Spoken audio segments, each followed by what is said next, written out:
মোল্লা সাইদি সাহেব নামে এক আল্লাহর গোলামকে পেয়েছিলাম কোটচাঁদপুর কলেজে। আমি যখন ইংলিশের হেড ছিলাম তখন 1972, 73, 74 সালের কথা।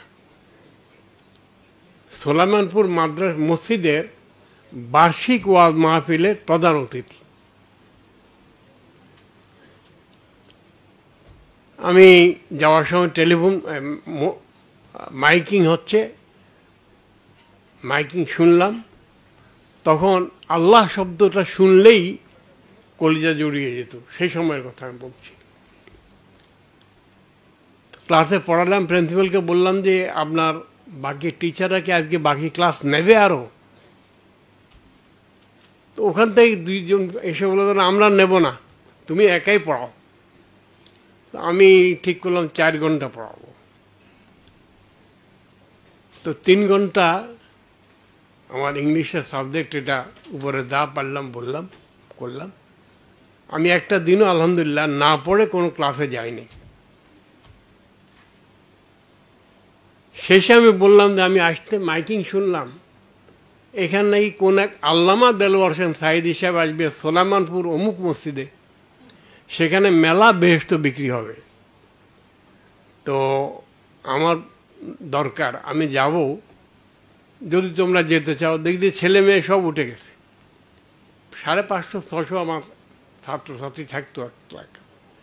আমি বললাম যে মেয়েদের মতো ব্যবস্থা নাই, তোমরা ছেলেদের মধ্যে যারা যেতে চাও আসো। আমি মোল্লার ওয়াজ শুনলাম।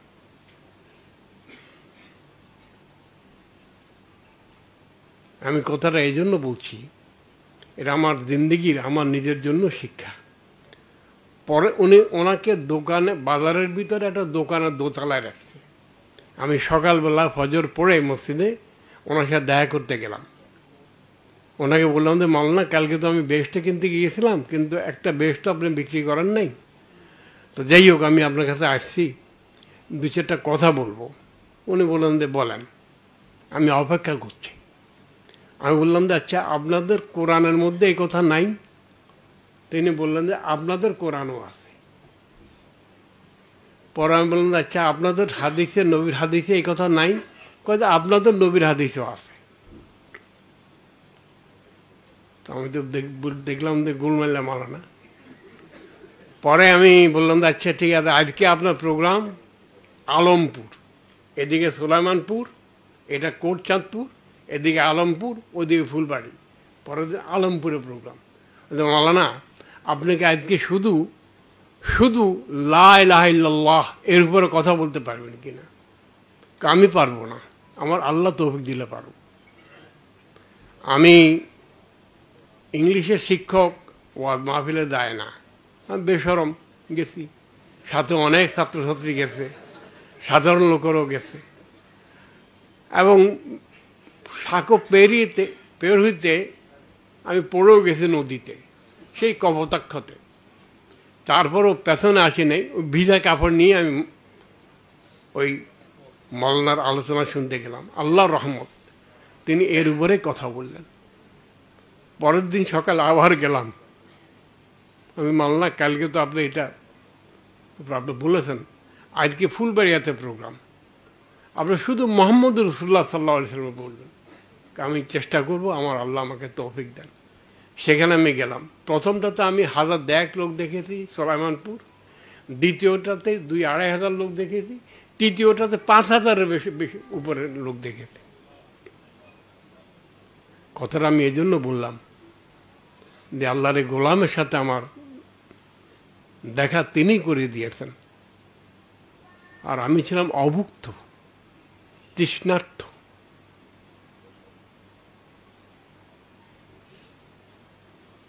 আমার ক্যান্সার হয়েছে, আমি আল্লাহকে শাকায়াত করি নাই।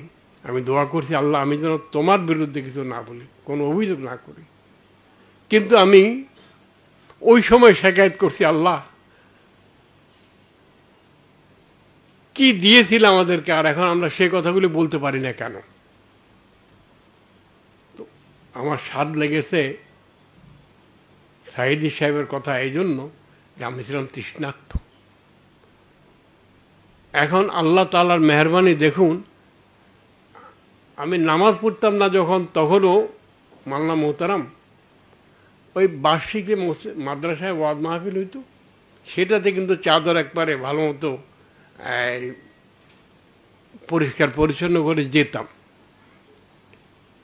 কিন্তু প্রথম যে আয়াতটা পড়তেন 3 ঘন্টা ওয়াজ করতেন, আয়াতের তর্জমাটাও পেশ করতেন না। আর আজকে দেখেন আল্লাহর রহমতে শুধু আমাদের এদেশেই না, সারা দুনিয়াতে হয়েছে, কিন্তু এদেশে অনেক। আমি মনে করি এটা আল্লাহ তাআলা বাংলাদেশের প্রতি বহু অনুগ্রহ করেছেন। এটা সবচেয়ে বড় অনুগ্রহ যে দায়ী আল্লাহ তিনি বানিয়ে দিয়েছেন। তার মধ্যে 2টা গোলাম এখানে আছেন। আমার প্রথম কথা শেষ। আমার মনে হয় যে সাইদি সাহেবের এই ওয়াজ শোনার পরে আমি ঢাকা চলে আসলাম। তাঁতি বাজারে গিয়ে দেখলাম মুরব্বীরা বসে আছেন। আমি তাদেরকে বললাম যে আমি একটা খনির সন্ধান পেয়েছি। কি? এই আপনার লোক পাঠান, দেখেন। তারপর আলহামদুলিল্লাহ প্রোগ্রাম হলো। সাইদি সাহেব সারা দেশে আলোচনা করলেন। আর এখন তো না সময় দিতে পারেন না। এই যে বললেন না, এই গোটা রমজানে একটা প্রোগ্রাম নিয়েছেন আহমদুল্লাহ সাহেব, আর ওনারটা আমি বলার শুনবো পরে। যাই হোক, আমি 2টা দাবি জানিয়ে শেষ করতে চাই। এর দাবি সকলের কাছে, মেইনলি এই 2 বুজুর্গের কাছে। আগের দিনে কিন্তু বড় বড় বিল্ডিং করে এই দিনী মাদ্রাসা হতো না। একজন উস্তাদকে কেন্দ্র করেই দূর দূরান্ত বহু দূর থেকে, দূরের দেশ থেকে লোকেরা পড়তে আসত। আমার প্রথম দাবি হচ্ছে আপনাদের মতো যারা আছে, আমি আবার বহু বছর ওয়াজ মাহফিলে বহু বছর যাই না, আমি যদি যত শুনবো ওয়াজ মাহফিলে সত্য কথা বলবে, আর এটা আমাকে আমল করতে হবে, এত পারা যাবে না। এখন আমার দাবি যে আমি চাই যে এই হযরত মাওলানা আহমদুল্লাহ সাহেব এবং সাইফুল্লাহ সাহেব, কে সাইফুল্লাহ নাম রাখছে আল্লাহ জানে, এত সুন্দর নাম, তো আপনাদের সারা দেশে ডিভিশনাল হেডকোয়ার্টার এবং ইম্পর্টেন্ট জেলা এবং ইম্পর্টেন্ট কিছু আগের সাব ডিভিশন এবং ইম্পর্টেন্ট কিছু থানা, এটা আপনারা বাছাই করে নেবেন। আল্লাহ তাআলা আপনাদেরকে দীর্ঘ হায়াত দান করুন। আপনারা এখানে মোবাইল মাদ্রাসা করে ফেলবেন এবং স্টাডি ক্লাসের মতো এখানে আপনাদের আলোচনা 2 দিন 3 দিন 4 দিন চলবে এবং এখানে এটা একটা মাদ্রাসা হয়ে যাবে। ঘর নাই, কিন্তু মানুষগুলি আছে। আমার চৌধুরী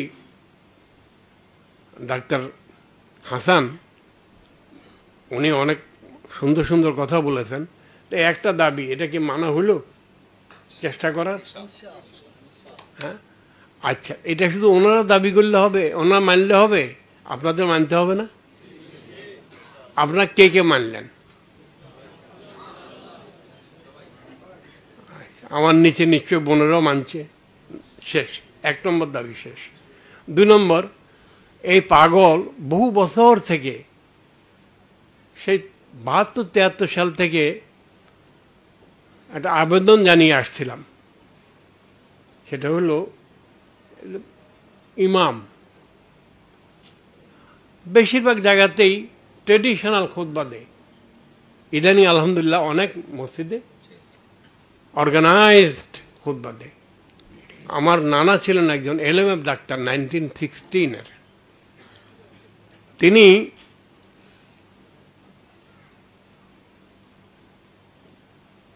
বছরের প্রথম 3 মাস যত রুগী আসুক, চিকিৎসা শেষে তৌহিদের দাওয়াত দিতেন। 4 মাস, প্রথম 4 মাস তৌহিদের দাওয়াত দিতেন, এই অল্প সময়ে। তারপরে 4 মাস রেসালাতের দাওয়াত দিতেন, না সরি 3 মাস রেসালাতের দাওয়াত দিতেন। তারপরে আখেরাতের দাওয়াত দিতেন। আর শেষে কোরআন এবং হাদিস এর দাওয়াত দিতেন, সারা জিন্দেগি করেছেন এটা। আচ্ছা, আপনারা যারা ডাক্তার, 1973-74 সালে এই ঢাকাতেই মেডিকেল কলেজে আল্লাহর এক গোলাম, আপনারা তাই কেউ চিনেন চিনেন না, এখানে আছে, আমি মেডিকেল কলেজে স্পেশাল দাওয়াতি কাজ শুরু করলাম। আমাকে কেউ কেউ বললেন যে আপনি এটার উপর এত জোর দিচ্ছেন কেন? আমি বললাম যে এমন হইতে পারে দেশে আমরা কেউ থাকবো না, কিন্তু এই দেশ দুই শ্রেণীর লোক ছাড়া চলবে না, এক ডাক্তার আর হচ্ছে কৃষিবিদ। ডাক্তারদের যেখানে যায় তারা আলোকবর্তিকা হিসাবে কাজ করবে। আর আমি তখন ওই যে বড় কমিউনিস্ট নেতা ছিলেন হিন্দু, মনি সিং, মনি সিং অসুস্থ হয়েছে এবং দাড়িওয়ালা ডাক্তারের কাছে গিয়েছে। ডাক্তার রোগও দেখতেছে এবং তৌহিদের কথা বলতেছে। মনি সিং কি তার হাত কেড়ে নেবে? না, আমি তোমার কাছে চিকিৎসা করব না, এটাই করবে। তো এই ডাক্তাররা তারা আলোকবর্তিকা হিসাবে বাংলাদেশের এক একটা এলাকাকে উজ্জ্বল করবে, আলোকিত করবে। এখন এই ইবনে সিনা আমি আপনাদেরকে সাক্ষী রেখে বলতেছি, এটা আমার বিরাট স্বপ্ন ছিল করার, অনেক বছর লেগেছে শুরু করতে। আজকে ইবনে সিনার সুনাম দুই কারণে হয়েছে। একটা হচ্ছে যে বাপেরা মেয়ে পড়াইতে পাঠায়, এখানে ইজ্জতের একটা নিরাপত্তা আছে। আর আপনার টিচার যারা আছেন তারা আমি শুনেছি ভালো পড়ান। অল্প কয়েকটা প্রাইভেট মেডিকেল কলেজের মধ্যে ইবনে সিনা একটা। কিন্তু বাপের ছেলেকে বা মেয়েকে মেডিকেলে পড়ায় কি জন্য? পাশ করলে পয়সা আয় করতে পারবে ভালো, তো তারা এই কাজটাই তো করে। পাশ করার পরে পয়সা আয়ের জন্য বাপে পড়াইছে, মায়ে পড়াইছে, তো এই কাজটাই তো করে নাকি? আল্লাহ কি কোনো দায়িত্ব দিয়ে পাঠায়নি? তো সেটা কে করবে? আপনার আমার কথা বুঝতে পারছেন? আমিও শেষ করতে চাই। আজকে আহমদুল্লাহ সাহেবের প্রোগ্রাম না হলে আমার এখানে আসা হইতো না। আর এখানে না আসলে এই promised boys and girls, ladies and gentleman, আমার মায়েরা, বোনেরা, মেয়েরা এবং আমার ভাইয়েরা, বাপেরা, ছেলেরা, আমি আপনাদের চেহারা একসাথে দেখতাম না।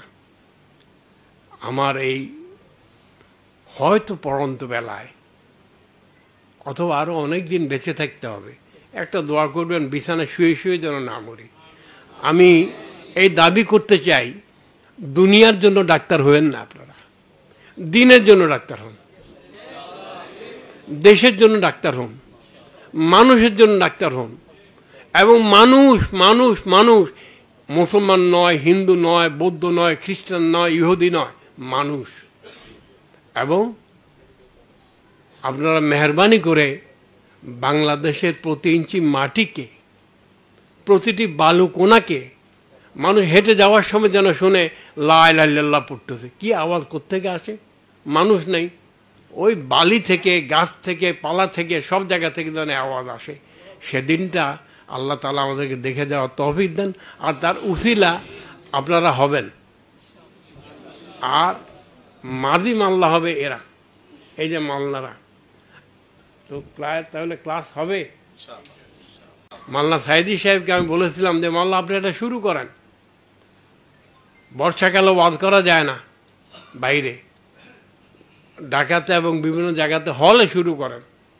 কিন্তু এটা দিনের বড় বড় দায়ী যারা, তাদের মাথা আমি ঢুকাইতে পারিনি, কারণ আমার তো ক্ষমতা নাই, যোগ্যতা নেই, কথা বলতে পারি না। তো আপনারা মেহরবানি করে আপনাদের বন্ধুকে, কারা কারা বন্ধু, পরিষ্কার মাথাওয়ালা বন্ধু, ওয়াজ সুন্দর করার জন্য মিষ্টি কথা বলে না, হক কথা বলার জন্য কথা বলে, তাদেরকে আপনার মেহরবানি করে এই ক্লাস অনেক টিচার দরকার আমাদের। সারা দেশ অন্ধকারে ছেয়ে গেছে।